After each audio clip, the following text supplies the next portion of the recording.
Dieu. Merci Seigneur Jésus-Christ. L'heure de ton kairos a sonné. Le kairos, c'est le temps des bénédictions. Le temps où le Seigneur a consacré pour te faire des faveurs. Il a choisi de te bénir. C'est ça le thème de mon exhortation ce soir. L'heure de ton kairos a sonné. Et ce sera d'après la vision de la prophétesse Déborah, justement.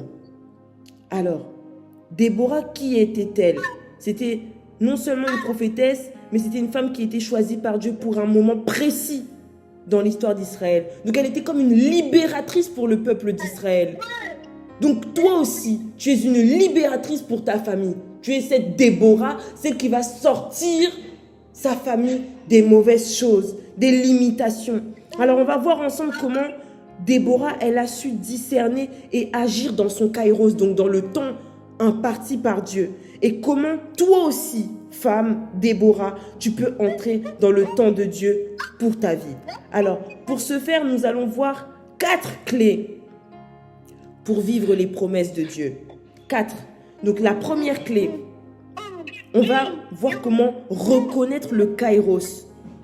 Comment reconnaître le temps fixé par Dieu.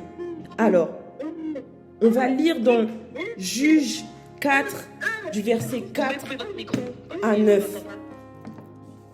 On va lire dans Juges 4, du verset 4 jusqu'au verset 9. Alors, je lis au nom du Seigneur Jésus. Dans ce temps-là, Déborah, prophétesse, femme de Lapidote, était juge en Israël. Elle siégeait sous le palmier de Déborah, entre Rama et Béthel, dans la montagne d'Éphraïm. Et les enfants d'Israël montaient vers elle pour être jugés. Elle envoya appeler Barak, fils d'Abinoam de Kédesh, Nephtali, et elle lui dit: N'est-ce pas l'ordre qu'a donné l'Éternel, le Dieu d'Israël? Va, dirige-toi sur le mont Tabor et prends avec toi 10 000 hommes des enfants de Nephtali et des enfants de Zabulon. J'attirerai vers toi au torrent de Kison Sisera, chef de l'armée de Jabin, avec ses chars et ses troupes, et je le livrerai entre tes mains. Barak lui dit: Si tu viens avec moi, j'irai, mais si tu ne viens pas avec moi, je n'irai pas. Elle répondit: J'irai bien avec toi, mais tu n'auras point de gloire sur la voie où tu marches, car l'Éternel livrera Sisera entre les mains d'une femme. Et Déborah se leva, et elle se rendit avec Barak à Kédesh. Amen, que Dieu bénisse sa parole. Alors, ici, on voit que Déborah, c'est une prophétesse et c'était une juge en Israël. Elle siégeait donc sous le palmier qui s'appelait Déborah, comme son prénom, entre Rama et Béthel. Et donc, les enfants d'Israël, ils venaient à cet endroit justement pour la consulter, pour lui demander des conseils parce qu'ils avaient des problèmes, etc., parce qu'elle était juge. Et il faut savoir que quand on était juge en ce temps-là, c'était pas juge seulement comme dans une cour d'assises, dans un tribunal, etc.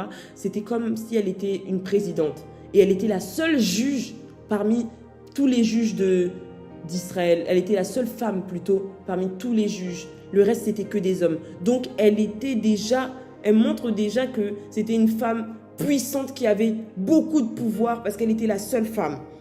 Et elle était très respectée. Donc, Déborah, c'était, d'après les hommes, une femme ordinaire. Mais elle était ordinaire d'après nos yeux humains. Mais elle avait reçu une vision divine pour son peuple.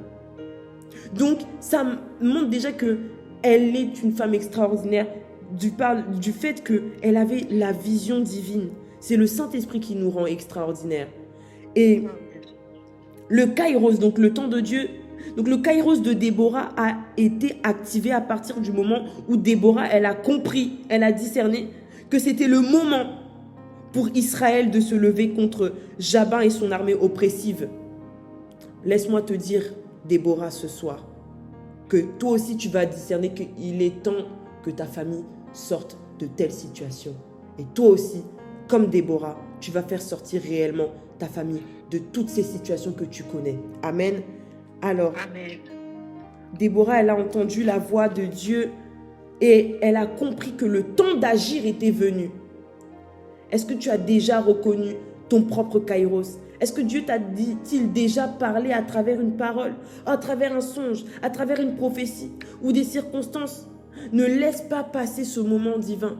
Reste concentré. Je ramène toutes nos pensées captives à l'obéissance du Christ, afin qu'on soit concentré sur ce que le Seigneur veut nous révéler ce soir. Alors, la première étape pour entrer dans son kairos, c'est de rester attentif à la voix de Dieu. C'est très important. Comme Déborah, il faut qu'on puisse cultiver une intimité avec Dieu pour discerner ses plans à temps. Cultiver son intimité avec Dieu. Ne prie pas simplement les jours où on est avec Live Worship. Trouve-toi même un temps, je ne sais pas, dans la semaine, n'importe quel jour. Je te dis que ça, c'est le jour où je vais jeûner juste pour passer du temps dans la présence de Dieu. Fais-toi même un jour de jeûne par semaine.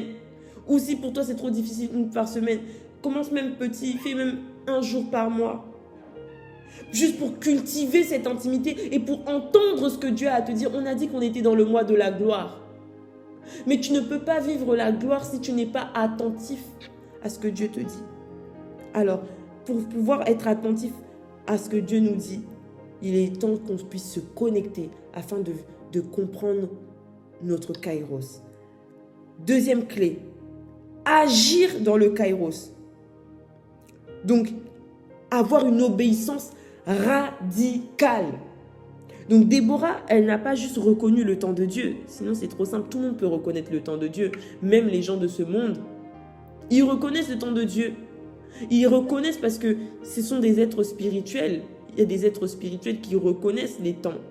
Mais maintenant, quelle est la différence entre ceux qui servent Dieu et ceux qui ne le servent pas? C'est quoi? C'est que déjà Déborah, elle n'a pas juste reconnu le temps de Dieu comme je l'ai dit, elle a aussi obéi. Elle a obéi à la voix de Dieu avec courage. Parce que pour obéir à Dieu, il faut être très courageux. S'il te dit là maintenant, coupe les ponts avec cette personne, mon ami, que tu le veuilles ou pas, hein, si tu veux réellement entrer dans ton kairos, il faudra que tu écoutes ce que le Seigneur te dit et tu devras couper les ponts avec cette personne. Donc il faut beaucoup de courage juste pour faire ça. Et Déborah, elle avait ce courage-là. Donc elle a convoqué Barak qui était le chef militaire pour aller au combat face à leur ennemi. Et elle lui a transmis les instructions que Dieu lui avait données. Donc ça lui a fallu beaucoup de courage.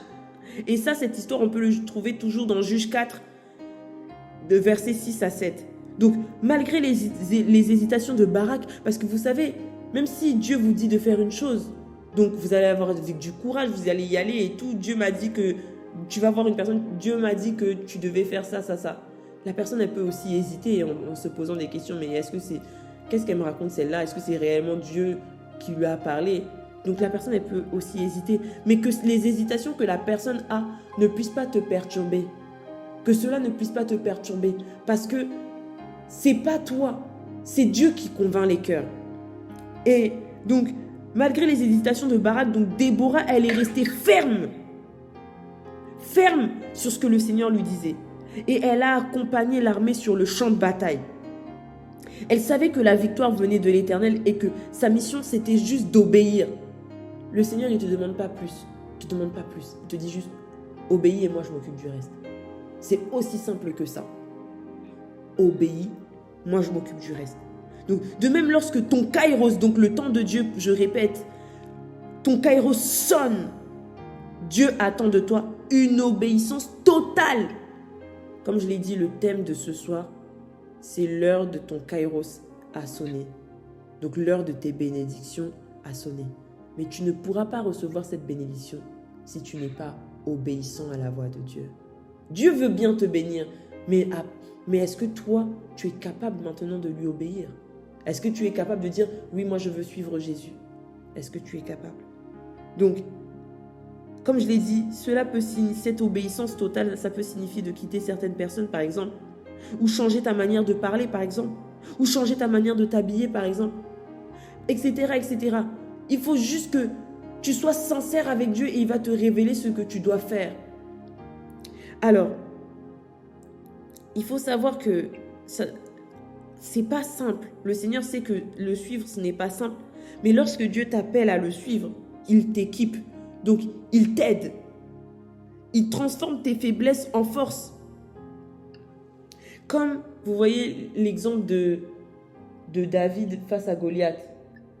Goliath, il regardait David, il disait, mais lui, il est chétif, c'est un petit, moi je suis un géant, qu'est-ce que le petit là va me faire? Donc, les hommes vont citer tes faiblesses, ils vont dire, mais lui, de toute façon, il n'est même pas marié, qu'est-ce qu'il va venir m'apprendre? Non, mais de toute façon, celle-là, elle parle trop mal, qu'est-ce qu'elle va venir m'apprendre? Donc, les gens vont te juger sur tes faiblesses. Mais, pour revenir à David, il avait cette faiblesse. Il était très jeune et il était plus petit que Goliath. Mais qui a gagné? N'est-ce pas le même David que Goliath critiquait? Mon ami, les gens vont te juger, ils vont dire que oui, de toute façon, lui, ceci, cela. Non, mais lui, de toute façon, elle, ceci, cela. Mais laisse-moi te dire que ce n'est pas ça qui freine Dieu pour pouvoir t'utiliser. C'est pas ça qui freine Dieu pour pouvoir te bénir.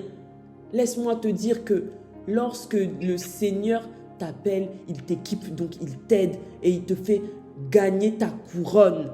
Donc le Stéphanos, c'est la couronne en grec, donc c'est une couronne qui est accordée à un vainqueur. Et laisse-moi te dire que tu es un vainqueur ce soir. Il suffit simplement que tu obéisses totalement à la voix de Dieu et il fera de toi un vainqueur. Amen. Amen. Troisième clé. Maintenant, il faut provoquer le kairos des autres. Donc, tu as agi pour toi. Maintenant, il faut le faire aussi pour les autres. Donc, il faut que, comme je le disais tout à l'heure quand on priait, que tu deviennes comme une prophétesse, parce que Déborah, c'était une prophétesse. Tu deviennes comme le prophète des autres. Donc, tu deviennes comme un leader prophète des autres. Donc, Déborah, elle n'a pas simplement obéi pour elle-même. Elle a été un catalyseur, donc un élément déclencheur pour le kairos d'Israël. Donc, quand le Seigneur t'appelle, ce n'est pas juste pour toi. C'est pour sauver une multitude. Peut-être que toi, tu as été appelé pour être l'élément déclencheur du mariage dans ta famille. Peut-être que toi, tu as été appelé pour être l'élément déclencheur des diplômes dans ta famille. Peut-être que toi, tu as été appelé pour être l'élément déclencheur pour que Jésus-Christ entre dans ta famille. Je ne sais pas, mais ce n'est pas que pour toi que le Seigneur te bénit. Donc, par la foi de Déborah et son obéissance, elle a inspiré donc Barak, le chef de l'armée, comme je vous avais dit, et elle a motivé tout le peuple à se lever contre l'ennemi. Vous vous rendez compte? Une seule femme qui s'est levée et qui a impacté ce peuple. Elle a suscité une révolution spirituelle. Une révolution spirituelle et militaire. Juste une seule personne. Juste un seul être humain, mais en réalité, elle n'était pas seule. En réalité, c'est Dieu lui-même qui faisait tout ça. Elle n'était que l'instrument. Est-ce que tu te laisses utiliser par Dieu? Est-ce que tu te laisses utiliser par Dieu pour de vrai? Est-ce que tu te laisses guider par lui? Ou tu fais les choses seulement pour toi? Ou toi, tu pries simplement pour toi? Est-ce qu'il t'arrive de prier aussi pour les autres? Tu veux être béni? C'est bien. Mais est-ce que maintenant tu veux devenir une source de bénédiction aussi pour les autres? Parce qu'il y a être béni et devenir une source de bénédiction. Joseph, il a été béni par Dieu. Il est devenu prince en Égypte. Mais au-delà du fait d'avoir été béni de cette couronne, il est devenu une bénédiction pour une multitude. Il faut qu'on puisse quitter la dimension juste d'avoir la couronne. Parce que c'est simple. Tout le monde peut avoir une couronne. Tout le monde. Mais en réalité, la véritable couronne, la véritable gloire, c'est de devenir une bénédiction pour une multitude de personnes. C'est ça la véritable couronne. C'est ça, devenir une bénédiction pour une multitude. Toi aussi, Dieu t'appelle à être une source d'inspiration pour ton entourage. Par ton témoignage, par ton leadership, tu peux aider aussi d'autres personnes à discerner leur propre kairos, donc leur propre bénédiction, et qu'ils puissent aussi entrer dans leur appel. Ta foi, juste le fait que ta famille te voit prier, ça va les pousser justement eux aussi à prier parce qu'ils vont voir que cette personne-là, elle ne priait pas. Mais depuis qu'elle est avec Live Worship, elle prie, moi aussi je veux prier. C'est ça. Ta foi peut provoquer des miracles dans la vie des autres. Tu peux être un miracle, cette source de miracle dans la vie des gens, des membres de ta famille. Juste parce que tu acceptes de te rendre disponible pour devenir une source de bénédiction. Souviens-toi de ces paroles qui se trouvent dans Matthieu 5, verset 14. Vous êtes la lumière du monde. Donc tu es une lumière. Il ne dit pas que vous avez de la lumière. Il dit que vous êtes. Donc tu es une source. Tu n'as pas une bénédiction. Tu es une bénédiction pour le monde. Et ton obéissance et ton zèle. Le zèle, c'est, pour ceux qui ne savent pas réellement ce que c'est, le zèle, c'est simplement cette envie, cet ardent désir que tu as de vouloir servir Dieu, de vouloir servir les autres, peuvent éclairer. Donc, tout ça, là, l'obéissance et ton zèle, ça peut éclairer le chemin pour ceux qui t'entourent. Quitte le simple fait de vouloir la bénédiction de Dieu. Tu l'auras, cette bénédiction, c'est certain, parce que tu es une personne obéissante. Maintenant, quitte la dimension de juste vouloir la bénédiction et deviens une bénédiction pour autrui. Quatrième clé et dernière clé. Les résultats du Kairos, donc le temps de Dieu toujours, c'est une victoire assurée. Lorsque Déborah et Barak, donc Barak, c'est le chef militaire, sont allés au combat, l'Éternel a livré Sisera. Sisera, c'était justement l'ennemi face à qui Déborah et le peuple d'Israël se battaient. Et donc, l'Éternel a livré Sisera et toute son armée entre les mains de Déborah et Barak. Et cette victoire était surnaturelle.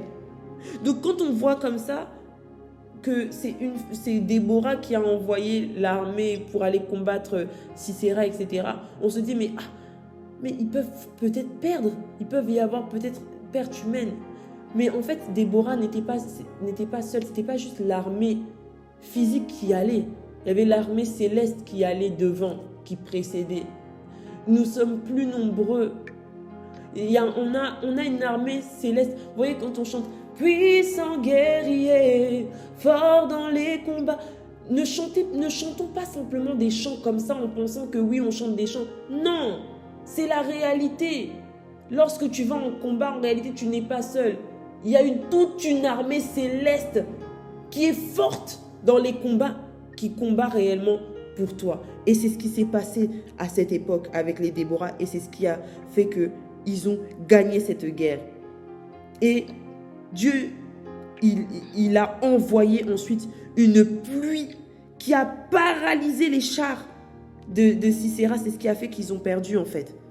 Donc d'un coup, le Seigneur met des bâtons dans les roues de tes ennemis. Eux, les ennemis venaient face à toi, ils se disaient que oui, je vais l'atteindre, je vais l'éteindre. Là, c'est fini. Je vais l'éteindre, je vais nuire à sa réputation, je vais faire ceci, je vais faire cela. Il est fini.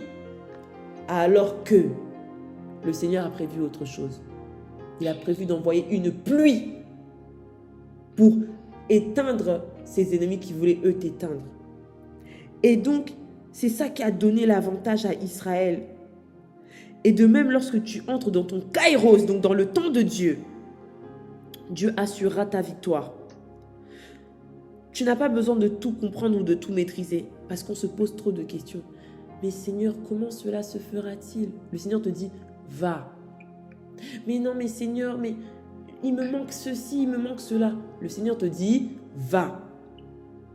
Pourquoi tu te poses trop de questions? Obéis seulement et tu verras la gloire de Dieu. Si tu crois, tu verras la gloire de Dieu. C'est tout ce que le Seigneur te demande. Si tu crois, tu verras la gloire de Dieu. Ta seule responsabilité, c'est d'obéir et de faire confiance à Dieu. Et la victoire que tu obtiendras ne sera pas seulement pour toi, comme je l'ai dit précédemment, mais pour faire aussi bénéficier à ton entourage et à la génération qui te suivra. Comme je l'ai dit, comme on le dit souvent à Live Worship, brillons tous ensemble. Si l'un d'entre nous brille, que chacun d'entre nous puisse bénéficier de cette lumière. Si l'un d'entre nous et élevé, que chacun d'entre nous puisse bénéficier aussi de cette lumière. C'est ça le brillons ensemble. C'est ça, être une bénédiction pour les autres. Joseph, quand Dieu l'avait béni, certes ses frères lui avaient fait du mal, mais par lui, sa famille est entrée en Égypte et ils sont restés pendant des années et des années, comme ils ont vécu comme des princes et des princesses. Et toi aussi, lorsque Dieu mettra cette couronne sur ta tête, comme Joseph, fais entrer ta famille dans cette bénédiction. Fais entrer ton entourage dans cette bénédiction. Fais entrer. Ne monte pas seul. Ne te dis pas que je veux être seul au sommet. C'est pas utile. À quoi ça sert que le Seigneur te bénisse si ce n'est pas pour que tu sois une bénédiction pour les autres? Lorsque le Seigneur te bénira, parce que c'est certain qu'il va te bénir, comme on l'a déclaré au début, on n'entrera pas en 2025 sans avoir vécu notre bénédiction. Et tu vas la vivre, cette bénédiction, avant d'entrer en 2025. N'oublie pas ta mission. Et dans Juges 5, après la victoire de Déborah et Barak, ils ont chanté un cantique pour glorifier Dieu. Surtout, une chose que tu ne dois pas oublier, de glorifier Dieu. Lorsque tu fais un grand exploit, lorsque tu fais quelque chose de grand parce qu'il a réussi, n'oublie jamais de rendre grâce à Dieu par une offrande, que ce soit une offrande d'acclamation, que ce soit une offrande par de l'argent, ou glorifier Dieu au travers de chants d'allégresse. Parce qu'on oublie souvent lorsqu'on est dans la gloire, lorsqu'on est béni, on oublie d'où le Seigneur nous a tirés, on oublie même que c'est le Seigneur qui nous a bénis. On oublie de le remercier. N'oublie pas de remercier Dieu lorsque tu seras élevé. Parce que tu seras élevé, je le répète. Mais n'oublie pas d'où le Seigneur t'a tiré. Pour conclure, l'heure de ton kairos a sonné.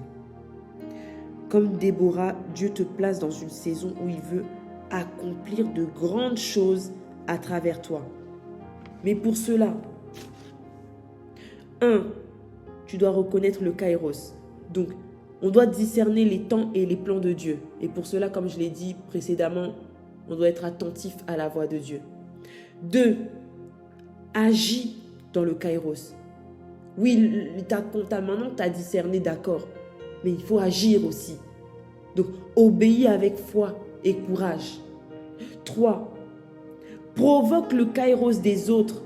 C'est-à-dire, sois une source d'inspiration et de bénédiction pour les autres. Et 4, attends la victoire de Dieu. Donc, sois certain que Dieu agira. Aujourd'hui, tu vas prendre position comme Déborah. L'Éternel t'appelle à te lever. Il t'appelle à agir et à faire confiance. L'heure de ton kairos a sonné. C'est le moment favorable. C'est le moment favorable où le Seigneur veut t'accorder la grâce. Il veut te bénir. Il veut que tu puisses être une source de bénédiction. Et il veut que tu puisses marcher avec puissance. On va prier. On va dire, Seigneur, merci déjà pour le kairos que tu as révélé en moi. Merci pour cette heure de ma bénédiction que tu as fait sonner. Merci Seigneur parce que j'ai tellement attendu ce temps. Ah Seigneur, tu sais quelles larmes j'ai versées. Tu sais quelles larmes j'ai versées, Seigneur Jésus. J'ai trop attendu ce moment. Enfin Seigneur, merci. Donc tu vas le remercier parce qu'il a dit que c'était ton heure pour ta bénédiction. Commence à prier.